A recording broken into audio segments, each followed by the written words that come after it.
Good morning to everybody. How you doing? Hope all's well. Keep up the beautiful work. B'ezrat Hashem Yitbarach. Today is Tuesday. Ba'amayim Kitov B'ezrat Hashem. It should be a double good day for everyone. And it's the second day of Rosh Chodesh, but the first day of the month of Iyar. Ani Hashem Rofecha, I am Hashem your healer, and Hashem will give us all Refuat HaNefesh or Refuat HaGuf, and Yalla Refuat HaBank account, Be'ezrat Hashem, Yisbarach. We should have very healthy success in everything that we do. Yarab, Be'ezrat Hashem. Nowadays, it's the days that the Jewish people were still collecting the money from Kriyat Yamsuf, according to some rabbis. How you doing? So it should be a blessing for everyone, Be'ezrat Hashem, and you should have your heart's desires. Today's class is Lilu Nishmat Batya Refuah shelemah, Batya Chaya Bat Simcha, and everyone should have good health, Be'ezrat Hashem, and the hostages and the soldiers should come home. We're really hedged already. We're really hedged. It's too long already, and Be'ezrat Hashem, it will happen. Long story short, before Shabuot, the custom is to learn the laws of Yom Tov, the holidays, because there's not too many laws with Shavuot itself. Shavuot, you eat the cheesecake, you stay up all night, and some people have to go to New Jersey and Chalasna. What else is there to learn? But there is, of course, a lot to learn. But the custom is to learn the laws of Yom Tov before Pesach, before Sukkot, and before Shavuot, the laws of the holiday. The rabbi begins with the custom and of the mitzvah that the rabbis instituted of lighting candles that we have on Shabbat. It's also a mitzvah from the rabbis to light candles for the holiday, just like we do when it comes to Shabbat. Now, everybody knows that we light two candles on Shabbat because of Shamor v'Zachor b'dibur ehad. Hashem said Shamor and Zachor together at the same time. So because of that, we have two candles. A lot of things are two on Shabbat. However, you would think on the holiday you don't light two because there's no Shamor and Zachor on the holiday, and our rabbis tell us there's other reasons as well. So the same amount that we light on Shabbat, we light on the holiday as well. Be'ezrat Hashem Yitbarach. Now, the candle that you light for the holiday, you are allowed to derive benefit from. On Shabbat, you're allowed to derive benefit from. How that's what it's there for. It's not like Hanukkah where you can't have benefit from it. It's made so the house could be sure to be lit up. But the difference between Shabbat and holiday is Shabbat, even though it's made for benefit, but if somebody decides to read a book by the candles of the Shabbat candles and he's by himself or she's by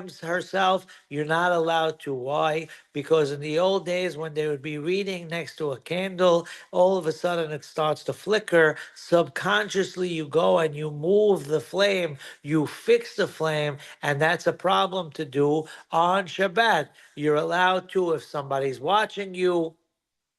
But does it apply today with a lamp that has different levels of being higher or lower? The halacha is you're allowed today to read a book next to Yaret. The kids today should read Yaret. Anyway, the way are you? You're allowed, everybody here, Baruch Hashem, learn Sefarim. You're allowed to read by a lamp, even if it goes higher and lower, because the rabbis never gave the words to say that it's prohibited only with a candle, and that still applies till this very day. But on the holiday, you're allowed to, because even if it flickers out and you fix the candle, it is allowed on the holiday. So we have two candles just like we do on Shabbat. Now, whenever we talk about candle lighting, we are all students of Rabino Grande, of Chacham Batya Yosef. And one thing he spoke about all these years, he always told the people, the men, to tell the women, and the women, he would say, to make sure to make the beracha first and then light the candles. Every mitzvah we do, we make the beracha first and then we do the mitzvah. Talet beracha first, mitzvah. Then the tefillin. We make the beracha first, and then we put on the tefillin. So the same thing applies to everything that we do. We have to make. There's only one beracha that we make after, and that is netilat yadayim. Or if a convert goes to the mikveh and makes the beracha after because they're not Jewish before. But for the reason why the netilat yadayim, the beracha is after, is because you want to say it with pure hands instead of with dirty hands. But otherwise, every single mitzvah, the beracha goes first. And Hamadia yelled about it all the time.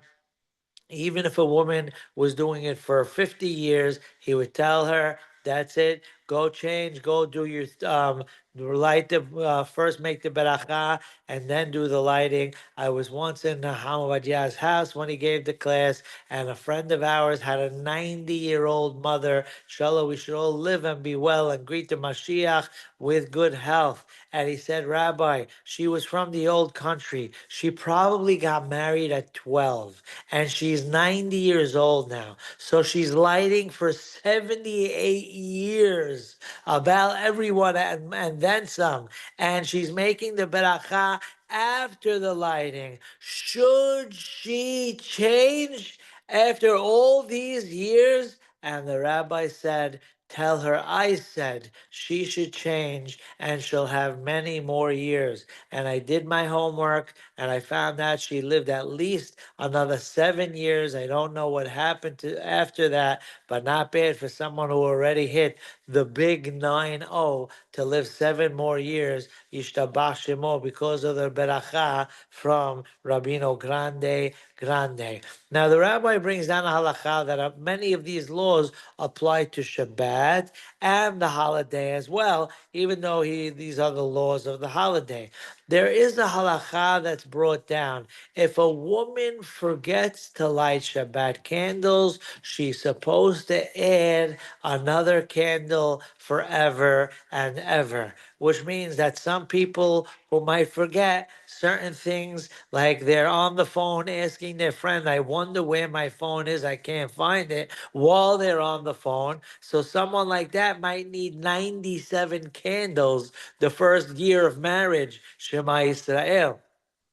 But does this apply today? So, number one, the rabbis of today say it's a little traumatizing to a woman to remember her whole life a mistake that she made. But also, pay attention. We know you're allowed to light Shabbat candles with electric. You make the beracha first, and then you hit that light switch, and then the electric lights go on before Shabbat, obviously.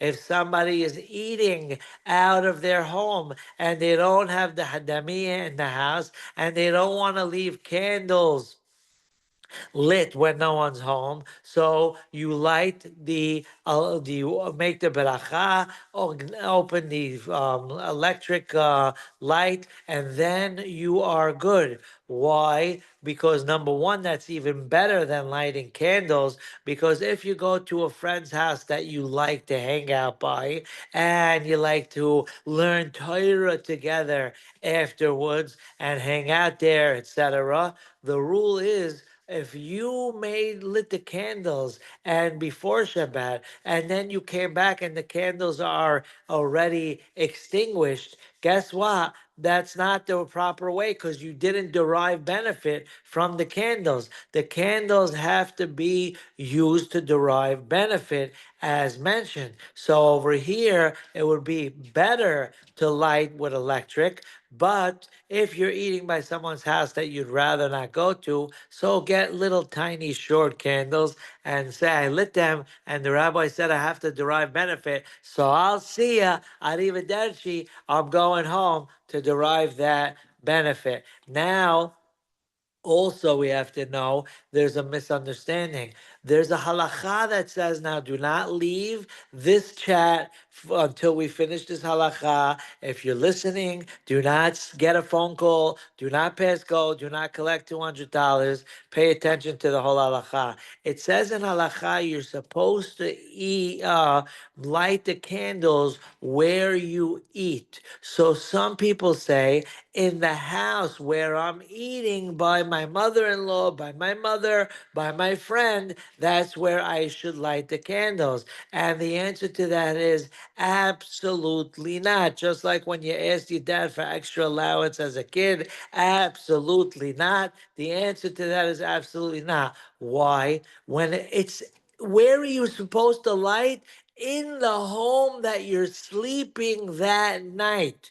When the rabbis say where you're eating, that's the room that you're supposed to light in. So yes, if you're eating by someone else's home, you light where, and then you're walking home after to go to sleep, then you light it in your home where you're going to sleep, light with electric, then go to shul or wherever it is and go to their house and eat, and then you come back and the lights are still lit. So since you can use electric for lighting the Shabbat candles or the holiday candles, so guess what?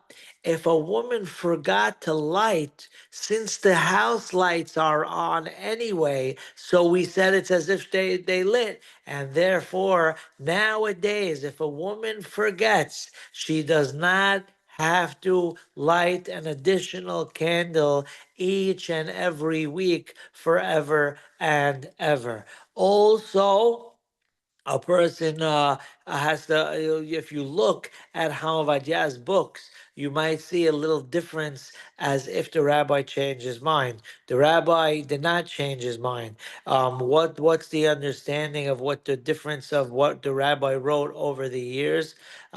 He writes many years ago, no lighting electricity for Shabbat candles. Then he writes after, you can light, but you can't make the beracha. And then many years later, he writes, you can make the beracha and you can light. Why did he change his mind? It seems 3 times. And the answer is he didn't change his mind. Technology changed. And boy, did technology change. Shema. But anyway, many years ago, unfortunately, in Eretz Israel, pre October 7th, there was in the electric company, they had to have Jewish people working because if you give the Arabs the power to electricity, Shema Israel, look what they love to do. Hashem should protect us all and just bring the Mashiach already. So now they have to be Jews. And many years ago, there was a lot of things that had to be done all the time in the electric company, in the place where we get the electricity. So therefore, it was coming from Chilul Shabbat, sort of to say. I'm sure they didn't know better. I'm sure they didn't go against on purpose, etc. We'll talk about that another time. So Hamad says it's a little ironic to say, hi, I'm lighting Shabbat candles with electricity when a guy who's Jewish is keeping the electric going and he's being Mehalel Shabbat. Is my skin thicker than his, as they say, or my blood, or whatever it is? Why am I right? So therefore, Hamad says, you can't do it. Then later on, the technology kicked in a little and there was less Chilul Shabbat, desecrating the Shabbat for the electric company. So then the rabbi said, you can light electric for the Shabbat candles, but still no beracha, ladli ner shel Shabbat. It didn't Shabbat 100%. But then when technology kicked in even more and the computers do everything, then the rule is you're allowed to make the beracha on electricity and also light, use it, etc., the electricity for lighting Shabbat candles. So that's something to keep in mind as well. Bezrat Hashem.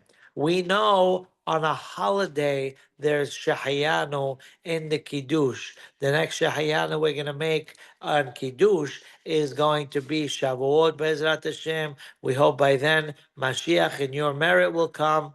So there's a custom that some ladies make shahayanu by the lighting of the candles as well. And Rabino Grande tells us, Hamadia says, don't make a shahiyanu when you're lighting the candles. Let the shahiyanu be made in the kiddush. The man of the house who makes the kiddush should make the shahiyanu, and everyone have in mind this way. There's no lighting when we make this. There's no shahiyanu when a woman lights the candles. Now, a little of a disclaimer has to be made regarding if for whatever reason it is, if there's a man in the home alone, let's say he went to China for the weekend or whatever it might be. Let's say the wife went to Eretz Israel with her friends on a spiritual trip and the husband's home alone,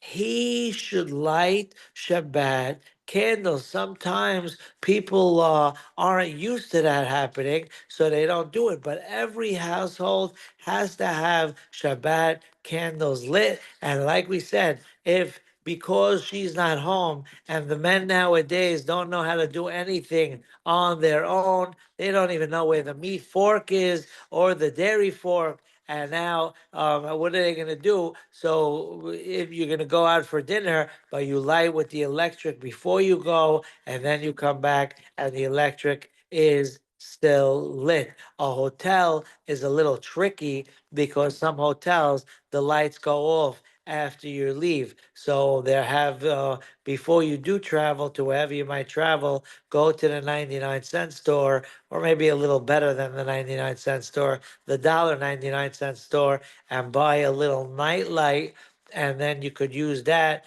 and keep it in the room. Don't buy the one with the sensor, buy the one with the switch, because the one with the sensor, now every time you go back and forth, it ends up going on and off. But the one with the switch is good. A lot of people use that during the summer because a lot of families, mashallah, live together in the summer. And because there's a lot of families, the halakha is, which we mentioned many, many times, worthwhile of repeating.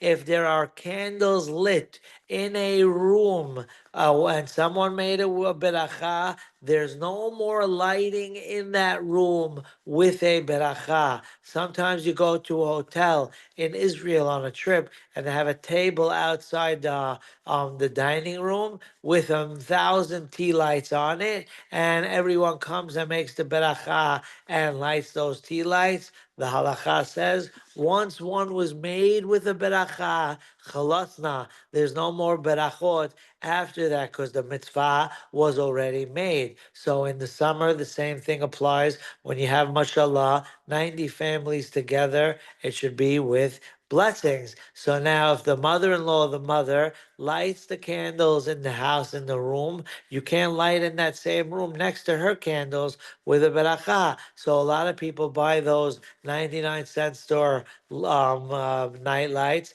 You plug it in, make the beracha, and turn on the switch in your bedroom. Since it's a separate bedroom, you can make a beracha. Now we know it takes two to tango, as they say. The wife is the one who usually lights the candles because Chava brought darkness into the world. So the women of today fix it up, just like Chala, just like family purity. So the husband should be involved as well if he can. Usually, we like when women light with olive oil instead of lighting with candles, because olive oil is the real McCoy. It's a beracha for the children going on the right path, etc. So now, if making the oil isn't as easy as just popping in a candle, so they put the oil, they put the water, they put the floaty, they put the wick. So if the husband could do that, that would be much better. This way, he's doing his part, she's doing her part, and this way together they're bringing light into their home, which should be a blessing. We'll stop here for today. I hope everyone has the greatest day. Good things always. Keep up the beautiful work. May we hear good news today and every day, this month and every month. Be'ezrat Hashem Yitbarach. Have the greatest day. Take care. All the best.